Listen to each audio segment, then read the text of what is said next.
சாமியோட ஆக்டிவேஷன் எப்படி ஆகுது?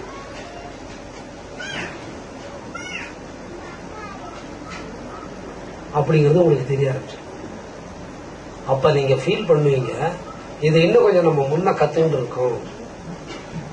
இது எவ்வளவு வருஷம் ஆயிடுச்சு? 4-5 வருஷம் இதுக்கு போயிடும். இப்ப இந்த உடல் தெய்வீக காரியங்களை லைவா பார்க்கும். அது பெருசா கோடி ரூபாய் ஒரு நாளைக்கு சம்பாதிக்கிறது பெருசா. சரி, கோடி ரூபாய் சம்பாதிக்கிறது ஒரு நாளைக்கு பெருசு.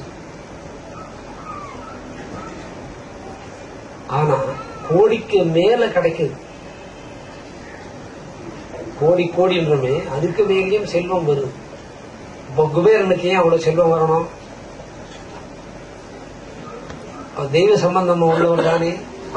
அந்த மாதிரி குபேர வாழ்க்கையும் ஒரு பக்கம் வருது, இன்னொரு பக்கம் உடலோட இருந்து இது எப்படி ஆக்ட் ஆகுது, எப்படி தெய்வங்கிறது என்ன, அது நிஜம்தானா, அது பொய்யா, அதுக்கு உருவம் இருக்குதா, அதுக்கு உருவம் இல்லையா, இப்படி எல்லாம் சொல்றாங்களே, இது ஏமாத்த வேலையா இல்லை அப்படிங்கிறது இந்த ஸ்லோகம் சொல்லிட்டே வந்தவங்களுக்கு சிலருக்கு 4 வருஷத்துல ஆக்டிவேட் ஆகும், சிலருக்கு 5 வருஷத்துல ஆக்டிவேட் ஆகும், சிலருக்கு இதே 10 வருஷத்துல ஆக்டிவேட் ஆகும்.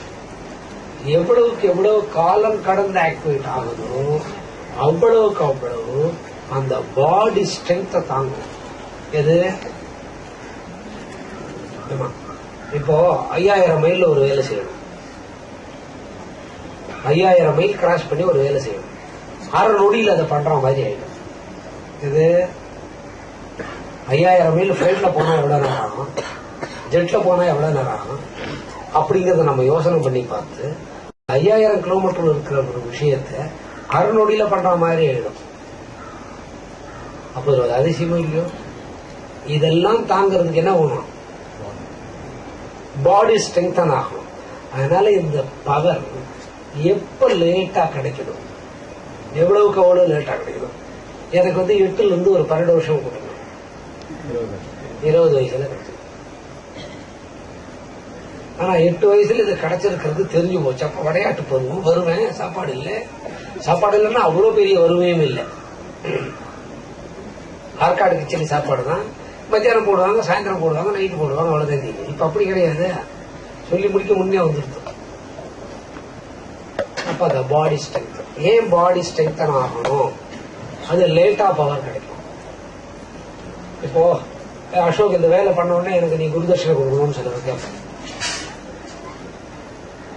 சிலர் ரொம்ப கஷ்டமா இருப்பாங்க, இப்ப எனக்கு ஸ்வீட் வேணும் அப்படி கேட்டு யார் யாருக்கு தெரியும்? அன்னைக்கு அவங்க கையில காசு இருக்கு, யாருக்கு வருவாங்க, பஸ்ஸுக்கு காசு எடுத்துட்டு வருவாங்க, இங்க வந்தா சாப்பிடலாம், வீட்டுக்கு போறது காசு இருக்கும். அன்னைக்கு சாமி அடம் பிடிச்சி என்ன பண்ணுவாரு, இன்னைக்கு எனக்கு ஸ்வீட் வேணும், அந்த மிரட்டி முருட்டி பேரவங்க அவங்க என்ன ஆயிடுவாங்க, ஏண்டா நம்ம இன்னைக்கு வந்தோம், இன்னைக்கு போய் சாமி ஸ்வீட் கேட்கிறாங்க, போ வாங்கி வாங்க சொல்லு, அந்த குருதட்சணை விஷயம். அப்புறம் சிலரை பாத்தீங்கன்னா ஃபீஸ் கொடுக்கும். இதெல்லாம் இந்த சப்ஜெக்டோட கன்ஃபியூஷன். அதுல 500 ஃபீஸ் கொடுக்கறவங்க இருக்கலாம், 5 லட்சம் ஃபீஸ் கொடுக்கறவங்க இருக்கலாம், 10 லட்சம் ஃபீஸ் கொடுக்கறவங்க இருக்கலாம், அதுக்கு மேலேயும் ஃபீஸ் கொடுக்கறவங்க இருக்கலாம்.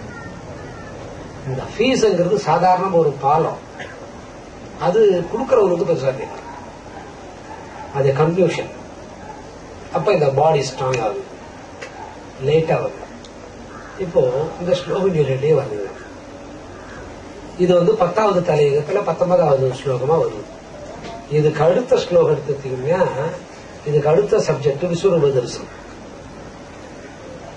விஸ்வரூப தரிசனம் திடீர்னு நீங்க ஒரு விஸ்வரூப தரிசனத்தை லைவா பாக்குறீங்க. பகல்ல அப்படி படுத்து இருக்கீங்க சும்மா சேர்ல, பாத்தீங்கன்னா அதை பாடி தங்கணுமோ இல்லையோ. விஸ்வரூப தரிசனம்னா மினிமம் 2008 அடி. நம்ம வீடு 2008 அடி உயரம் இருக்குதா? கண்ணனோட உயரம் அவர் வாழ்ந்த காலத்துல 2 பனைமரம் உயரம். எவ்வளவு?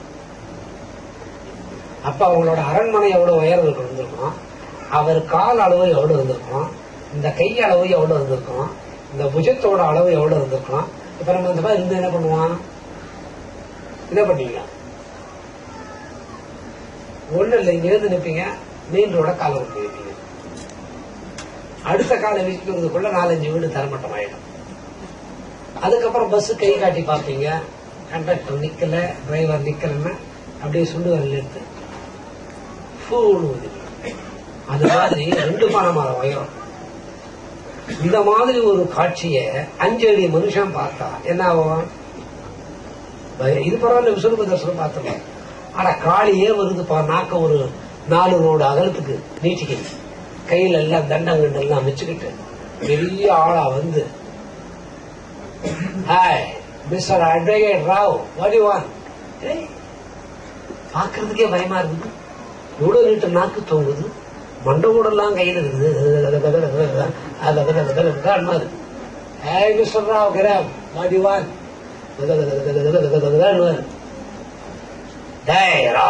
என்ன உனக்கு சொல்லு.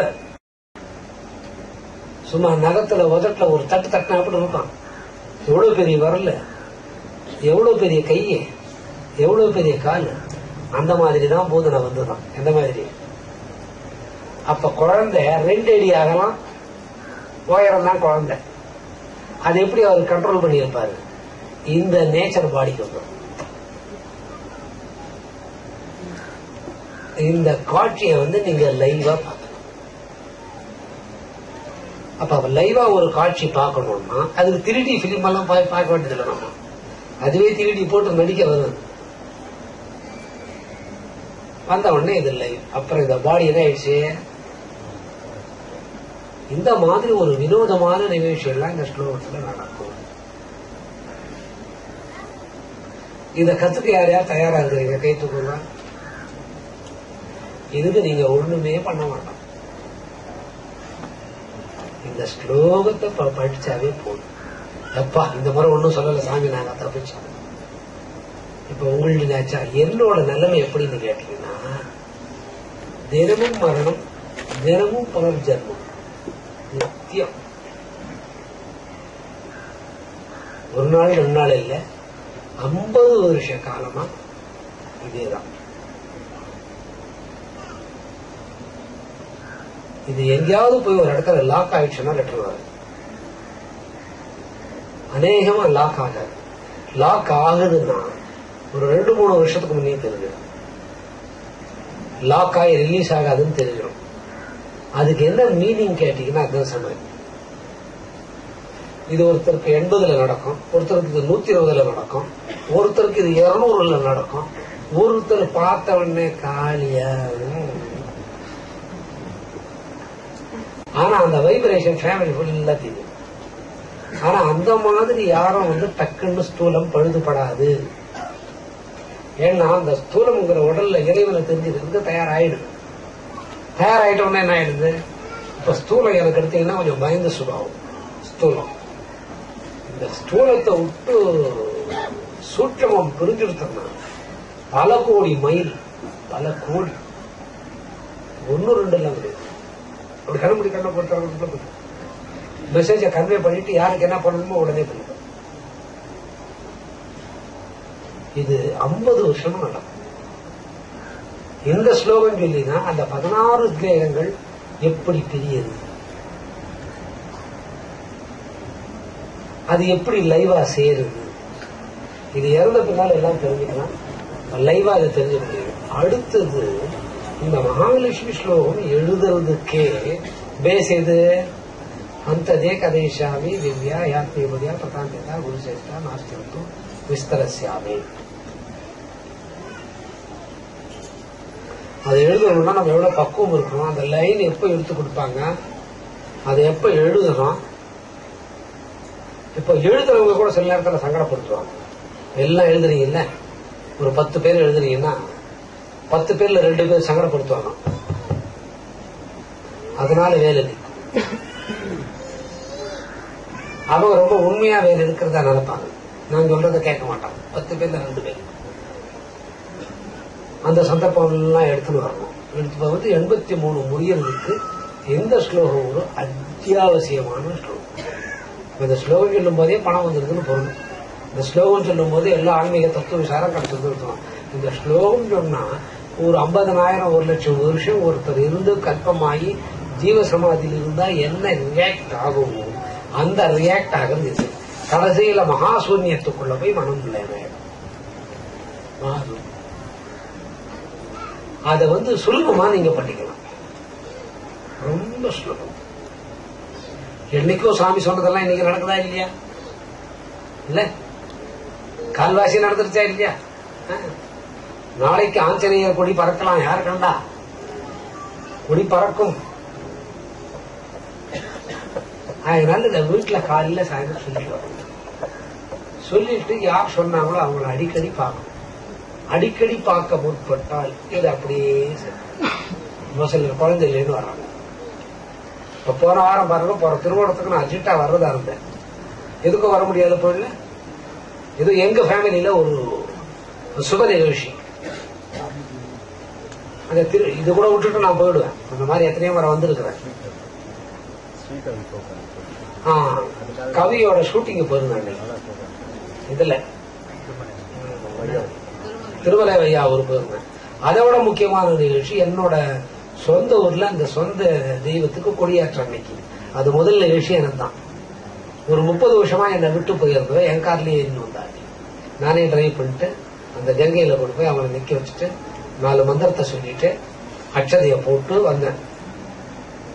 அன்னைக்கு அந்த ஆமா அது இப்ப பூஜையை முன்னெடுத்தோம் ஒரு 4 நாள் முன்னே. அந்த மாதிரி இந்த விஷயங்கள் எல்லாம் உங்களுக்கு ஆட்டோமேட்டிக்கா லைவா இதை கிடைச்சி நம்ம என்ன பண்ணணும்னா 4 பேருக்கு இது உதவியாகும். 4 பேருக்கு உதவியா இருக்கிற போதுதான் ரொம்ப கேர்ஃபுல்லா இருக்கும். அதுக்கு 1000 சங்கடம். பக்கத்துல இருக்கிறவனே மனசு நோகரா மாதிரி பண்ணுவோம். பக்கத்துல இருக்கிறவங்களே மனசு நோகரா மாதிரி பண்ணுவானோ அது என்னமோ அவன் முத்தம் முப்பத்துறோம்னு நினைச்சுன்னு இருப்பான். யாரு ஒரு குருஜியோட மனசை நோக வைக்கிறவனே தெரியாது. ஏன்னா பக்குவப்படல. எழுதுனா பாஸ் ஆஃபைல அவ்வளவுதான் தெரியும். அது உள்ள சப்ஜெக்ட் தெரிஞ்சுக்கணும்னா அது கிளியரா வரும். அந்த மாதிரி மகாசூன்யம் வரைக்கும் உடல் அழைச்சிட்டு போகும். அதுக்கு உயிர் பிரியாது, ஆயுசு போகும். இப்ப ஆயுசு யார் யாருக்கு போகணும்? ஆயுசு யார் யாருக்கு போகணும்? கை தூக்கலன்னா ஆயுசு கிடைக்காது. டைம் இன்னும் 1 நிமிஷம் கொடுக்குறேன். ஆயுசே வேணான்றவங்க எல்லாம் கை தூக்கணும். ஆயுசு போனன்றவங்க கை தூக்கலாம். அந்த அம்மா ஒண்ணு கை தூக்கிச்சு, தங்கம். அப்ப எவ்வளவு ஆயுசு வரும்? இவ்வளவுதான் வரும். உப்புக்காவது இவ்வளவு தூக்கி வைக்கிறதுக்கு என்ன? சரிப்பா, இன்னொரு சான்ஸ் கொடுக்கலாம். யார் யாருக்கு ஆயுசு வரும்? செகண்ட் சொன்னாதான் தூக்கிங்களா? உங்களுக்கு எல்லாம் ஆயுசு கிடையாது.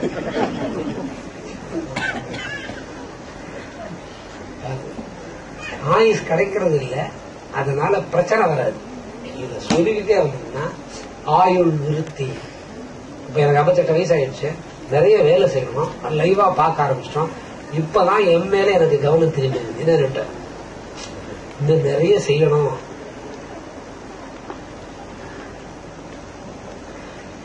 இன்னும் நிறைய இந்த விஷயத்தை செய்யணும். இப்போ நிறைய விஷயம் செய்யணும். இது நிறைய பப்ளிக் போய் சேரணும். இப்பதான் என் உடம்பு மேல எனக்கு முடியலையன்றது இப்ப தெரியுது. எத்தனையோ ஆயிரக்கணக்கான மணி நேரம் நான் தூங்குறேன். 58 வயசுல 58 வருஷத்துக்கு தூங்க வேண்டிய தூக்கம் தூங்கல. யாரும் தூங்க விடுறதும் இல்ல. ரொம்ப பிரச்சனை. தேனை கொடுத்தா கூட குடிக்க மாட்டேங்கிறான். தேனே கையில கொடுத்து இதை சாப்பிடணும். என்னென்ன இடைஞ்சல் பண்ணணும். ஆனா அவன் தான் நல்லவன்னு சொல்லிக்கிறான். வேற இவனுங்க தான் நல்ல விடுங்கன்னு சொல்லிக்கிறாங்க. அது என்ன பண்ண? இதனாலதான் எனக்கு ஆயுசு குறைச்சலோ தவிர என்னால எனக்கு ஆயுசு குறைச்சல் கிடையாது. எனக்கு எந்த வியாதியும் கிடையாது. ஒரு வியாதியும் கிடையாது. பிபி கிடையாது, சுகர் கிடையாது, ஹார்ட் பேஷண்ட் இல்லை. ஹார்ட் அட்டாக் தானா எனக்கு 10 வருஷம் இருக்கு. என்ன வேசனை எனக்கு? உங்க வேசனம் தான். என் பையன் பொண்ணு வேசனம் கூட கிடையாது. அது எதுவும் நடக்குது இல்ல, பாக்குறீங்க இல்ல? அதுதான் நடக்குது. அதுக்கு ஒருத்தர் வர்றாங்க, அதுதான் நடக்குது.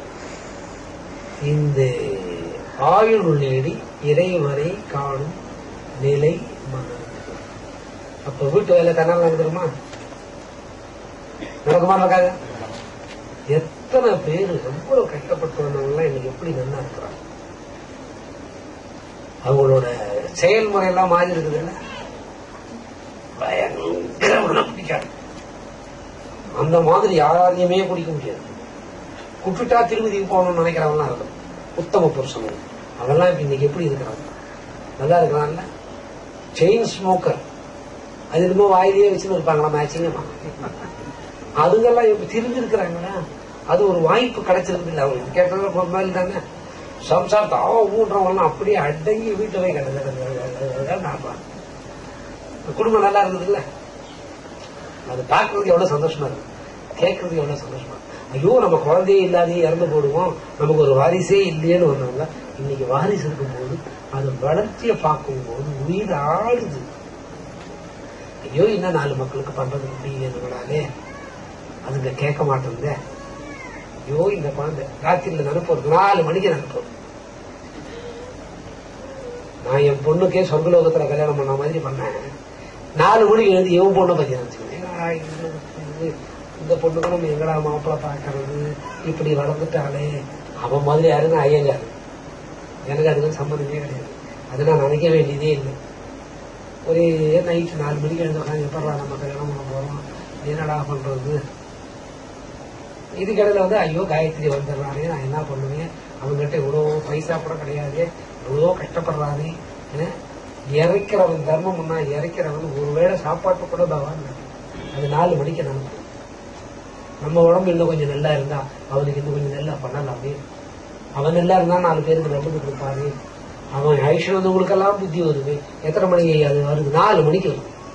நல்ல தூக்கம் வர்ற நேரம். அதுக்கப்புறம் எழுந்த வாக்கிங் போ. இப்பதான் உடம்ப பத்தி எனக்கு என் நினைவு வந்துடும். இந்த நினைவு 30 வருஷத்துக்கு முன்னால உங்களுக்கு வந்துடும். அப்புறம் அந்த 30 வருஷம் லைவ்.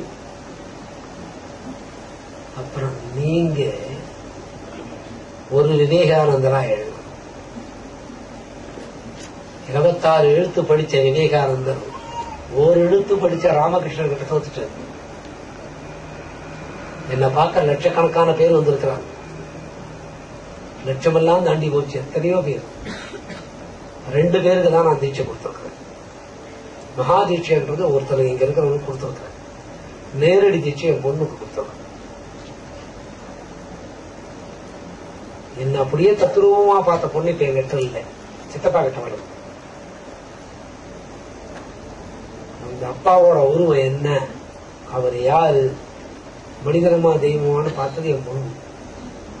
அது பக்கத்துல இல்லை, பக்கத்துல தான் இருக்குது. சித்தப்பா கிட்ட வளரும். இப்ப 2வது டாக்டருக்கு நேரடியா தீட்சை கொடுத்து, ஆனா மகாசூன்யத்துக்குள்ள தீட்சை கொடுத்து உட்காந்துருக்காங்க. அவனுக்கு மட்டும்தான் எத்தனையோ கோடி பேர், இவனுக்கு மட்டும்தான் அது கிடைச்சது. இவங்கிட்ட கொடுத்துருக்கலாம். எவ்வளவு அதிகம் பண்ணிருக்கிறாங்க. நீங்க எவ்வளவு பண்ணிருக்கீங்க, ராவி எவ்வளவு பண்ணிருக்காங்க, கஸ்தூரி எவ்வளவு பண்ணிருக்காங்க, இவன் எவ்வளவு பண்ணிருக்கான், அவன் எவ்வளவு பண்ணிருக்கான், அவன் எவ்வளவு பண்ணிருக்கான். எத்தனையோ பேர் நிறைய பண்ணிருக்கீங்க. ஆனா அவங்களுக்கெல்லாம் அது மகா தீட்சை கொடுக்கல. அவருக்கு மட்டும்தான் அது மகாசூன்யத்துக்குள்ள போய் தான் கொடுக்கும். உடம்பெல்லாம் பிரிஞ்சு போய் மறுபடியும் சேராத இடம். அதுல மார்பகத்துல கொடுத்துருக்கோம். அவனை விட நெருக்கமானவங்க நிறைய பேர் இருக்கிறாங்க. 40 வருஷமெல்லாம் வர்றவங்க இருக்கிறாங்க. 40 வருஷமா வர்றவங்கலாம் இருக்கிறாங்க. என்னையே 40 வருஷத்துக்கு முன்ன பார்த்தவன்லாம் இருக்கிறான். அவனுக்கு கொடுக்க முடியும். இவனுக்கு தான் படிச்சு இது வேலை செய்யறதுக்கு இன்னும் கூட ஒரு ஜென்மமாக என்னோட வாழ்க்கையில 2 பேருக்கு தான் கொடுத்துருக்கோம். தகுதியானவங்க கேட்டு வாங்க தயாரா இல்லை. ராவுங்கிற ஒரு கேரக்டர் ஒரு தராஸ் தட்டுல நின்று இருந்தது. அது கூட அடிக்கடி இறங்கிடும். தராசை விட்டு இறங்கி போகுது. அப்படி நான் தராஸ் தட்டுல வச்சது இவங்க அப்பாவை. கடைசியில் அவர் இறங்கியே போச்சார். ஒரு கால அளவுக்கு என் கண்ட்ரோல்ல போயிட்டு அப்புறம் நானும் இந்த தராஸ் தட்டு ஃபில் ஆகும். அந்த ஸ்லோகம் தான் இது. ஆத்துல சொல்லுவோம். இப்ப உங்களுக்கு பசி ஆயிட்டு இருக்கோம். ஆயுளும் கூடும், நோயும் போகும், நீங்க வேண்டி வந்த வேலையும் நடக்கும். ஆனா இதுல லயமாகிறதுக்கு ஒரு 4-5 வருஷம் ஆகும். அதுக்கு கொஞ்சம் குரு பிரேமை வளரும். குரு பிரேமை உடனே வளராது, ரொம்ப வருஷம் ஆகும். ரொம்ப வருஷம் ஆகும்.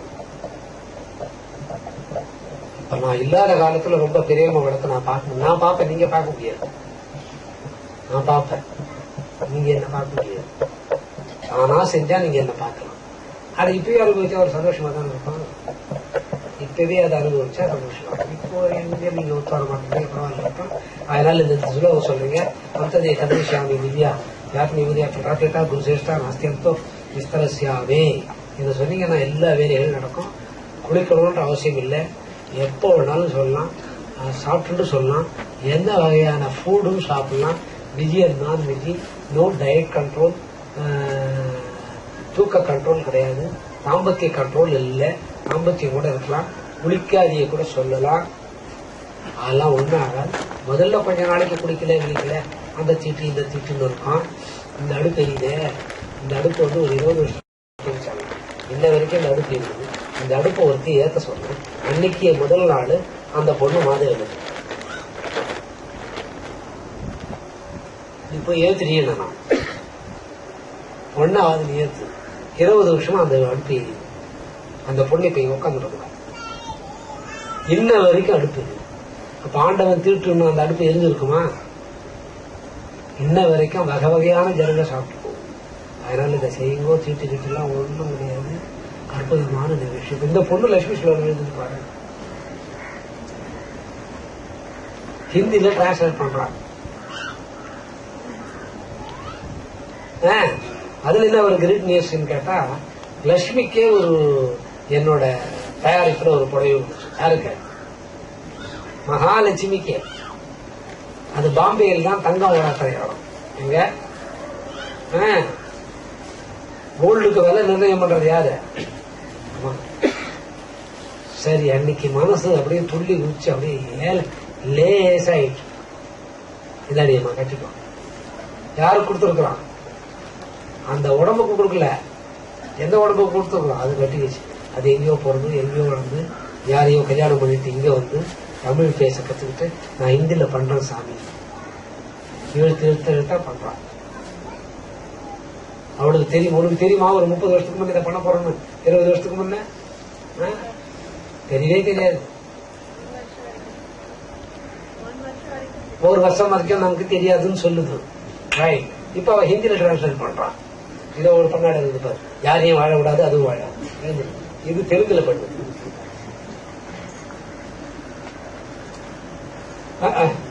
வயசாகி போச்சு, எப்போ ஊதா ஓட ஓதிட வேண்டியதுதான். இது வந்து தெலுங்கு மலையாளம் ரெண்டும் படிச்சிருந்தோம்.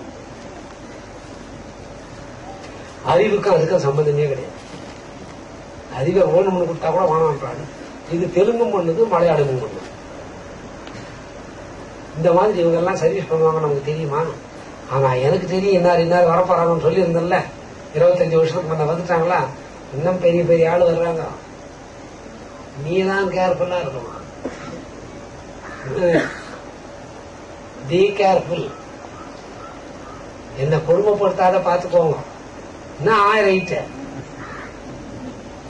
நடுத்தருவில் வண்டி ஓட்டின்னு போறான், பார்த்து போறான்னா இப்படியும் போக மாட்டான், அப்படியும் போக மாட்டான், நடுவுல உயர்ந்து போறான். இந்த பக்கம் 140 கிலோமீட்டர் ஸ்பீட்ல ஓவர்டேக் பண்ணுது, அந்த பக்கம் 140 கிலோமீட்டர் ஸ்பீட்ல ஓவர்டேக் பண்ணுது. எப்போ உயிர் போய் எவன் இடிப்பானு தெரியல. அது கொடுமை தானே. இதை விட கொடுமை என்ன ஆகும்? அப்பா மனசு ஜில்லுன்னு ஆயிடுச்சுப்பா. ரைட், கை கட்ட.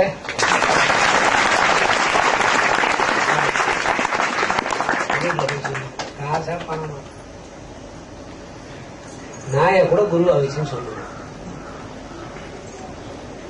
அத்த போய் சொல்லுது, நாய கூட குரு ஆயிடுச்சு. டிரான்ஸ்லேஷன் பண்ண சொன்னாங்க, இப்படியா சொல்லுவாங்க?